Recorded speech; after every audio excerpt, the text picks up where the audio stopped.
Welcome back to another program.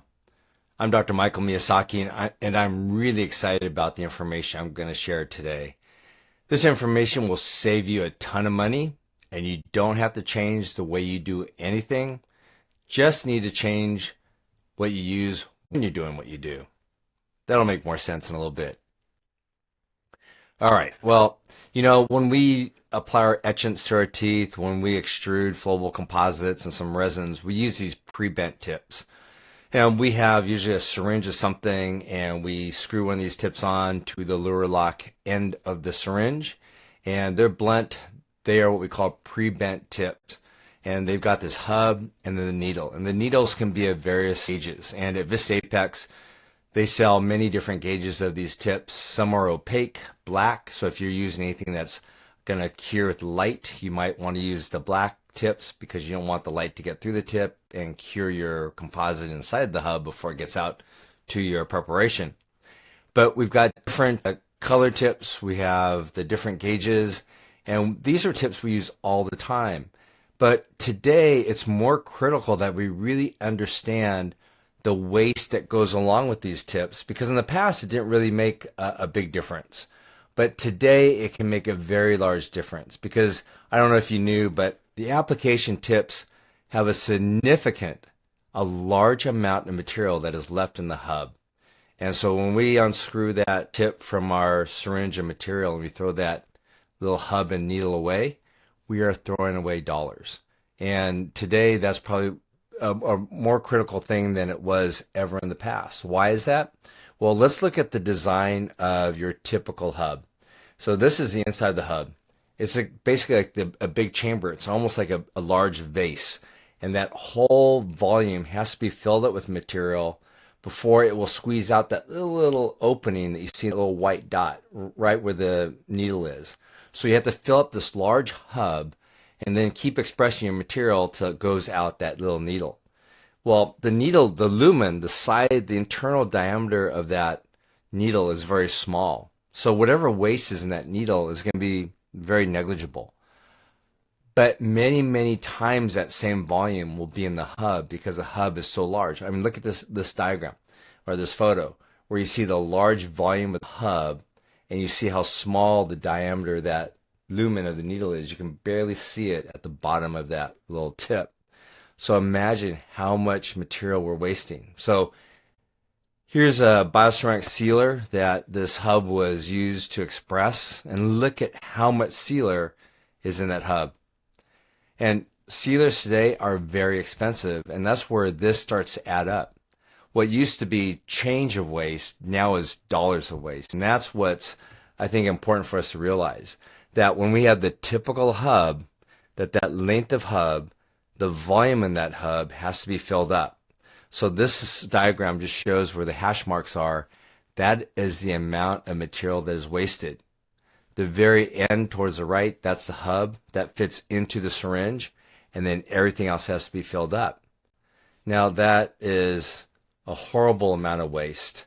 So sometimes, many times, there's more material that we throw away that's basically of waste material that's in that hub than the material that we actually use clinically. Like in the case of a bioceramic sealer, what actually goes in the canals. So these expensive materials are wasted because of the design of the typical hub and needle design. So that is your costly waste. And that is throwing away like $10 bills every time you throw that away. Well, today, that hub has been re-engineered. And that's why it's so important to explain this part.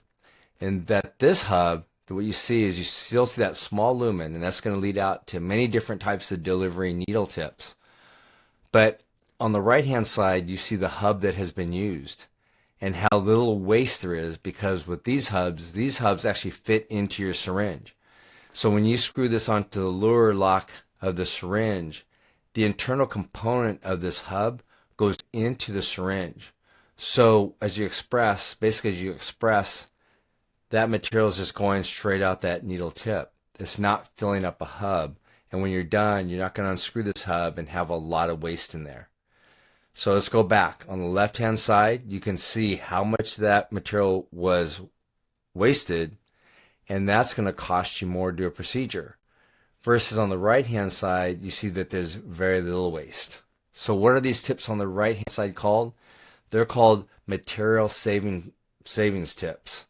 And basically, they can reduce the waste so you actually get to use more of what you paid for, whether it be resin, etchant, a bioceramic sealer, and that's kind of what's made this so important, is you get to use more of what you paid for and waste less.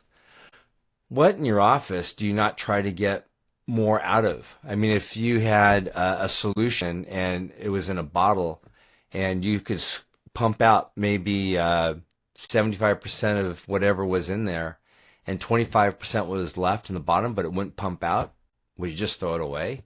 No, because that's wasteful. And you know that that'd be a waste not only of the material, but waste of your dollars, your hard-earned dollars. And so what we're trying to do now is design tips that are innovative, that reduce this waste. So let's see what the impact can be. On the left-hand column, you see these are different bioceramic endodontic sealers, different products. I took the names of the products out and just called them A, B, and C. As we move to the right, you see the cost per syringe. This is very expensive material, $180 per syringe. Now look at how much is wasted on the third column over. So a standard tip to do a procedure, just squeezing out the material, would use 144 milligrams of that syringe. If you use an MST tip, you only use 19 milligrams. That's an 87% savings in this most expensive material. Now, don't you think that's worth saving 87% of that material? So if you had a syringe that was, let's run it off to about $200 a syringe, and you could save almost 90% of that syringe by using a different tip, would you not want to do that? So the conclusion is that if you use the material savings tip, that significantly reduces the waste. 87% is a lot of money, which adds up to significant cost savings. So you can use the material you want to use, knowing that you're not wasting a lot, so it's not costing you a lot to use the best material you can find, whatever that material may be. So this is just a very important point, is by using the same material, the same technique of using that material, all you're doing is putting a different tip on the syringe as you extrude that material, and you're saving money. What could get better than that? Saving money using what you like to use. And why is that important to me? Because the dental practices today are getting squeezed. Our reimbursement is limited, either going flatline and in some cases even going down. The expenses we experience in running a dental practice are going up. And that's what I mean we're getting squeezed. And how do I know that? Because I own my own practice. I'm a wet-fingered clinician, just like you are, trying to make a living in dentistry. So I feel your pain. Times today are different than they were 30 years ago when I got started. So let's not compromise the products we use on our patients just to save money. If we have a product that we want to use because we feel it is the best product for us to use for whatever procedure it may be, let's use that product, but let's waste less of that product. So in the long run, we're actually going to save money compared to using maybe a cheaper product and wasteful tips. So let's use the best products we can find, but save money when we use that product. Because sometimes we think, well, this cheaper product is almost as good. Well, I just want to emphasize that almost as good isn't always as good. I think that's an important point, is that if we compromise our products because we're trying to save a little bit of money here or there, but we could have just used a different tip and saved a lot of money using the best product, would that not be what we'd want to do for our patients? And if you look at it from a different perspective, if you were having a procedure done, maybe a life-threatening procedure, and you wanted the best surgeon, you wanted the best equipment, and you wanted the best materials to be used for your life-saving surgery, would you want them to be thinking, maybe I could Google and see if there's a cheaper material we could use for this surgery? I don't think that's what you'd want, right? You'd want to use the best surgeon, the best technique, and the best materials so that you would have the best chance. And our patients, I believe, deserve the same. So what if we could just use that preferred material but eliminate the waste? And I think this is an important part because I'm going to go back to that diagram, but this is just a radiograph showing that on the left-hand side, this is a conventional tip. And let me just bring up a pen. So this is a conventional hub design out here, right? And like I was showing you before, that's going to attach onto a lure lock hub in this area. But as we express our material out, we have to fill up the entire hub before the material is going to be expressed out that needle tip. Now over here, we have the same needle tip. So the waste, so to speak, in the needle tip here and over here is going to be the same. But look at the dramatic savings because this part of this needle goes into the syringe. So the syringe lure locks out here. As we express the material out of the syringe, it goes directly into the needle. So let me go back to this diagram. So this is just showing how here's the lure lock out in this area. Well, the little threads here and here. And as we screw that into our syringe, this is going to go right into our syringe of material. So as we express the material, it's just going to go straight out the needle tip with very, very little waste because it has this unique design that minimizes the internal volume within the hub. And I think that's a really important part. So we have different types of tips. We have an endodontic material savings tip called the visco tip, but stainless steel. I really like these tips. We have the endodontic tips that have a polymer tip. And we have the universal MST tips over here that you can use for etchants or your flowable composites. So let me tell you a little bit about the, let me move my picture over here. Sorry. The endodontic MST visco tip is stainless steel. It's easily bendable, so that allows really nice navigation down your canals when you're doing a root canal. And it reduces the waste of your expensive materials, like your bioceramic sealers.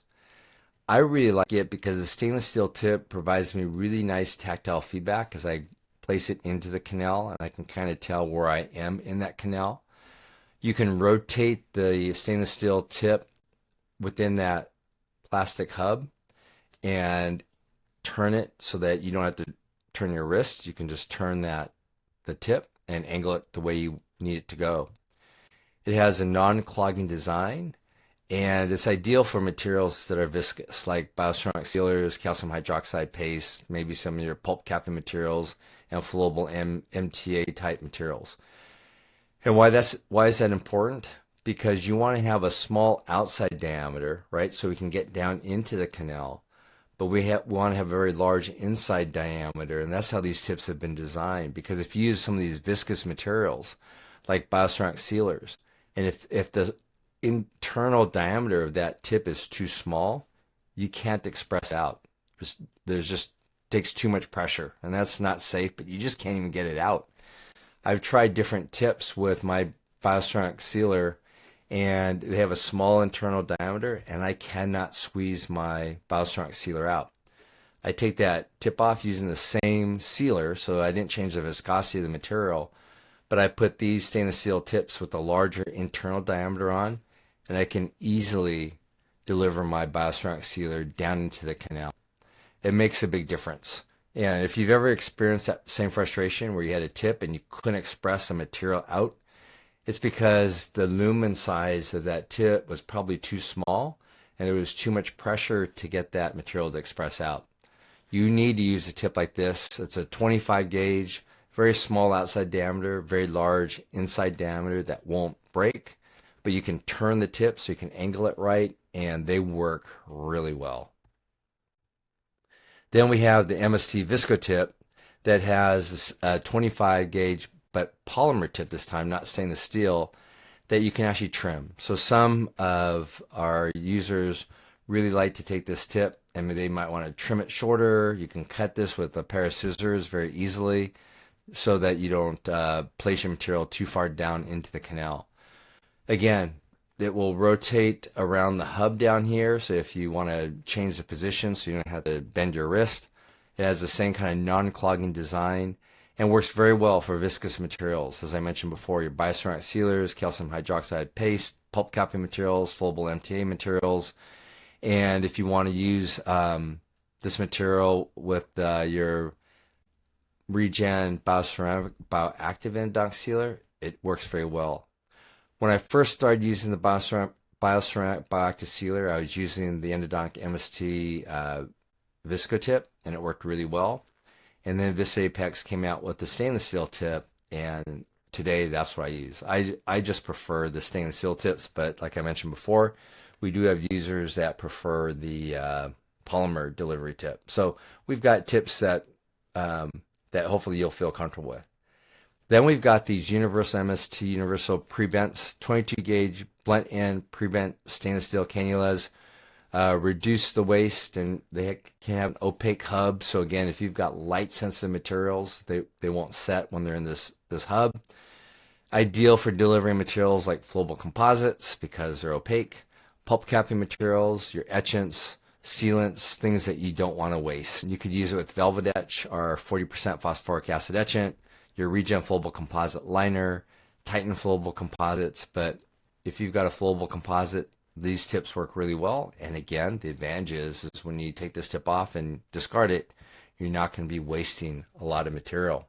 So in closing, what I hope that we've been able to show you is by using the MST, the material savings tips, you can save a lot of money by reducing the waste of the material that's actually left in the hub. The new unique design of the MST tips reduces the waste by 87%. 87%, that's a really big number. So don't compromise how you practice. Don't compromise on the products that you use. Practice smart. Be efficient. And hopefully in the end, you enjoy your life and enjoy the way you practice. I will tell you, one of the nice things is when I go to work, I love my job. And I love sharing this information with all of you.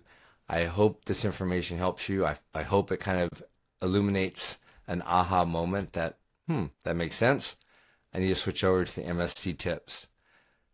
Again, if you like this this week's program, hit like, hit subscribe so that you don't miss any of the other information we have coming down as we do these YouTubes. And we are building a community of like-minded individuals who are trying to get better at their clinical dentistry, to deliver the best to the patients that they can. And we're trying to do dentistry in a different market today where we have to be efficient. We've got different pressures on us as clinicians, and at Vista Apex, we want to help you succeed. So hit subscribe, and I'll see you during the next program. Thank you very much.